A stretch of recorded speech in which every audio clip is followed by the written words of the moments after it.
ಹಸ್ತಿನಾವತಿಯ ಚಕ್ರೇಶ್ವರ ಪರೀಕ್ಷಿತನ ಪ್ರೀತಿಯ ಮಗ ಜನಮೇಜಯ ತಮ್ಮ ಪಾದಗಳಿಗೆ ಅಭಿವಾದನವನ್ನು ಸಲ್ಲಿಸ್ತಾ ಇದ್ದೇನೆ. ಶುಭವಾದ ಮಹಾತ್ಮರೇ, ಚಂದ್ರದೇವ ತಾಪವನ್ನು ದೂರ ಮಾಡ್ತಾನೆ.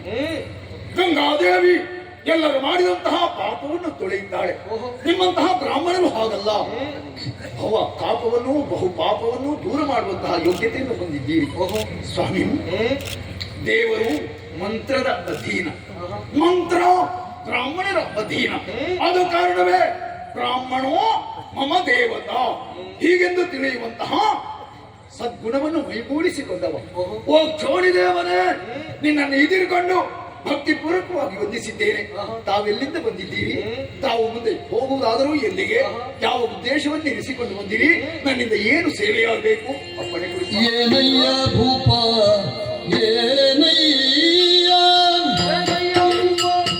ಏನಯ್ಯ ಬಲು ಶೌರ್ಯವಂತ, ಗುಣಗಾನವು ಭೂಮಿ ಪರ್ಯಂತ.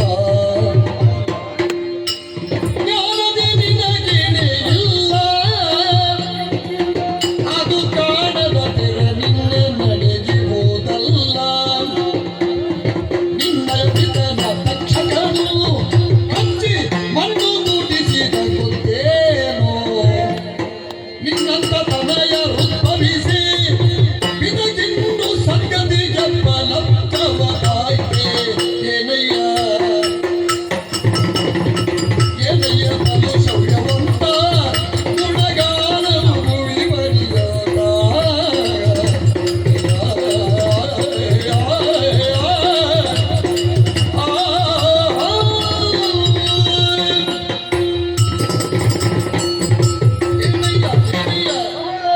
ಕೂಡಲೇ ಒಂದವ ಸಾಮಾನ್ಯನೆಂದು ಭಾವಿಸಬೇಡ.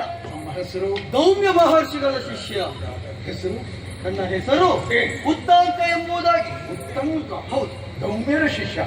ಸ್ವಾಮಿ, ಯಾವ ಕಾರಣದಿಂದ ಬಂದಿರಿ? ಈ ಹೊತ್ತಿಗೆ ಬರುವುದಕ್ಕೂ ಒಂದು ಕಾರಣವಿದೆ. ಅಪ್ಪಣೆ ಕೊಡಿ. ಮಹಾರಾಜ, ಓ, ಏನಯ್ಯ ಏನಯ್ಯ ಇದು ಈ ಹೊತ್ತಿಗೆ?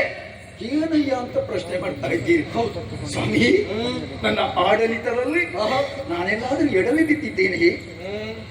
ಮಹಾರಾಜ, ಓ, ಕೆಲವೊಂದು ವಿಚಾರಗಳನ್ನು ಏ, ನೀನು ತಿಳಿಯದೆ ಹೋದವ. ಏ, ಈ ಹೊತ್ತಿಗೆ ಅದನ್ನೆಲ್ಲ ತಿಳಿಯದೆ ಇನ್ನು ಹೀಗೆ ಇದೆಯ. ಯಾಕೆ?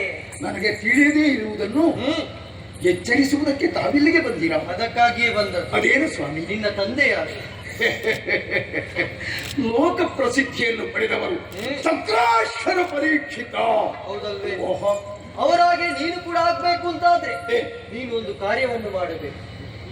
ಅಪ್ಪಣೆ ಕೊಡಿ. ತಂದೆಯ ಸ್ಥಾನವನ್ನು ನೀನು ತಲುಪಬೇಕು ಅಂತಾದ್ರೆ ಏ, ಒಂದು ಕಾರ್ಯವನ್ನು ಖಂಡಿತವಾಗಿಯೂ ನೀನು ಮಾಡಬೇಕು. ಸಪ್ತದೇವಿ ಮಕ್ಕಳಾದವರು ತಂದೆ ತಾಯಿಗಳಿಗೆ ಪ್ರಿಯವಾಗುವಂತಹ ಕಾರ್ಯವನ್ನೇ ಮಾಡಬೇಕು. ಅದನ್ನೇ ಬದುಕಿನಲ್ಲಿ ನಾನು ಮಾಡಿದ್ದೇನೆ. ಹೌದಾ? ಅವರಿಗೆ ಅಪ್ರಿಯವಾಗುವ ಹಾಗೆ ನಾನು ಬದುಕಿನಲ್ಲಿ ನಡೆದುಕೊಂಡು ಬಂದದ್ದಿಲ್ಲ ಸ್ವಾಮಿ. ಹೌದು. ಹಾಗಿದ್ರೆ ಎಲ್ಲಿ ತಪ್ಪು ಮಾಡಿದ್ದೇನೆ ಹೇಳಿ? ನಿನ್ನ ತಂದೆಯವರು ಬಹಳ ದೊಡ್ಡ ಸಾಧನೆಯನ್ನು ಮಾಡಿದವರು. ಓಹೋ, ಆದರೆ ಏ, ಅವರು ಹೇಗೆ ಸತ್ತರು ಎಂಬುದು ಸರಿಯಾಗಿ ತಿಳಿದುಕೊಂಡಿದ್ದೀಯಾ? ಸ್ವಾಮಿ, ಹುಟ್ಟು ಸಾವು ಆಹಾ. ಮನುಷ್ಯರಾದಂತಹ ನಮ್ಮ ಕೈಯಲ್ಲಿಲ್ಲ. ಹುಟ್ಟುವುದು ಅನಿರೀಕ್ಷಿತ, ಸಾವು ಎನ್ನುವುದು ಆಹಾ. ನಿಶ್ಚಿತ. ಪ್ರಕೃತಿ ಸಹಜವಾಗಿ ನಮ್ಮಪ್ಪನಿಗೆ ಸಾವು ಬಂದಿದೆ ಸ್ವಾಮಿ. ಯಾರು ಹೇಳಿ? ನನ್ನಮ್ಮ. ನಿನ್ನ ಅಮ್ಮ. ಹೌದು. ಎಲ್ಲಾ ವಿಚಾರವನ್ನು ಮುಚ್ಚಿಟ್ಟಿದ್ದಾರೆ. ನಿನ್ನ ತಂದೆ ಸತ್ತದ್ದು ಹಾಗೆ ಅಲ್ಲ, ಮತ್ತೆ ಒಂದು ಕಾರಣ ಉಂಟು. ಹೇಗೆ? ಅದು ಹೇಗೆ ಹೇಳಿ? ನಿನ್ನ ತಂದೆಯನ್ನು ತಕ್ಷಕ ಎಂಬವ ಕಚ್ಚಿ ಕೊಂದಿದ್ದಾನೆ. ನಿಜವೇ? ಇದು ನಿಜವೇ?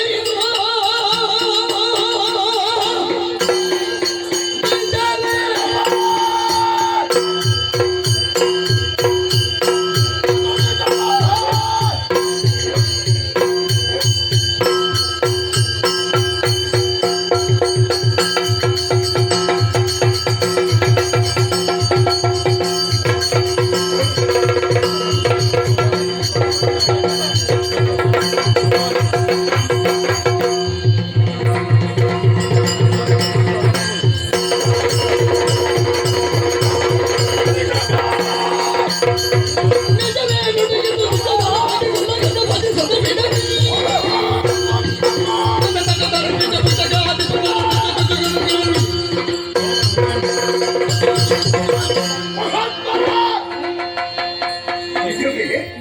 ಇದು ನಿಜವೇ? ಸರ್ಪರಾಜನಾದಂತಹ ತಕ್ಷಕ ತನ್ನಯ್ಯನನ್ನು ಕಚ್ಚಿ ಕೊಂದದ್ದೇ ಹೌದು ಮಹಾರಾಜ. ಭಗವನ್ ಪ್ರಕೃತಿ ಸಹಜವಾಗಿ ನನ್ನ ಪಾಳಿಗೆ ಹೋಗಿದ್ದಾರೆ ಹೀಗೆಂದು ನನ್ನಮ್ಮ ಹೇಳಿದ್ರು.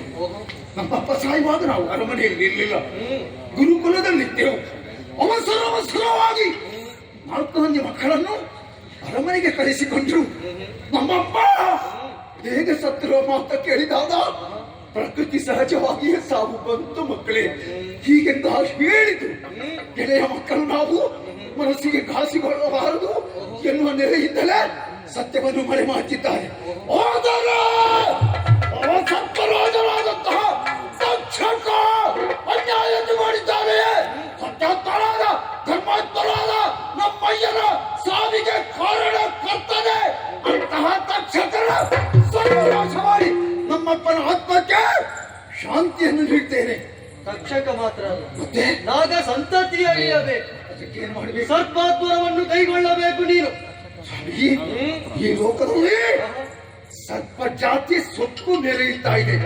ಮನುಷ್ಯರ ಮೇಲೆ ಹಾರಿ ಬಂದು ಕಚ್ಚಿಕೊಳ್ಳುತ್ತಾ ಇದ್ದೇವೆ ಎನ್ನುವಂತಹ ನಿಜವನ್ನು ನೀವು ಹೇಳಿದಿರಿ.